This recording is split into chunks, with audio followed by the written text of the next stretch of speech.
Okay, final guy, and this guy I've been really tough on recently, the running back, Tevin Coleman, the starter. Yes, you have. I mean, I've been saying basically the Niners need to cut him and give his money to Raheem Mostert. And I feel that way. But now that you mentioned that I should be looking at things from both sides, I can make a pretty compelling case that I've been too hard on Tevin Coleman and that he has value to the 49ers and in the NFL. So here's the way I look at him. He injured his ankle week 1 last year, high ankle sprain, and played through the injury most of the season. That explains partially why his numbers weren't as good as Raheem Mostert, and he deserves credit for gutting it out the entire year on a high ankle sprain, which is worse than a regular ankle sprain. It's a broken leg almost, a tiny fracture.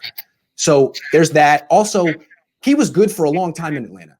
He much better than he was last year. And I think what happened is he's not the best fit for the 49ers. He's not quite as fast as Raheem Mostert, and he wants to run between the tackles. So he would benefit from an excellent center and excellent guards. And the Niners don't have that. They have excellent tackles and excellent tight ends. So I think part of it's like Dante Pettis. It's a fit thing. He fit Atlanta much better than he fits the 49ers. He also had an injury. If the Niners were to cut him, he could land on a team with really good center and really good guards and go back to averaging close to 5 yards per carry.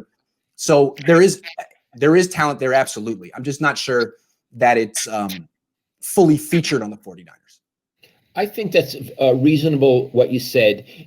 So the point is, and we ought to emphasize this, what's important is not only the athlete, but the scheme. No question. And sometimes they're congruent and sometimes they aren't. Yeah. Like a great example of that was Nnamdi Asomugha back when I was in high school. When he was on the Raiders, he was considered the best cornerback in the league, and he pretty much only played man-to-man coverage on one side of the field, and he was great at it.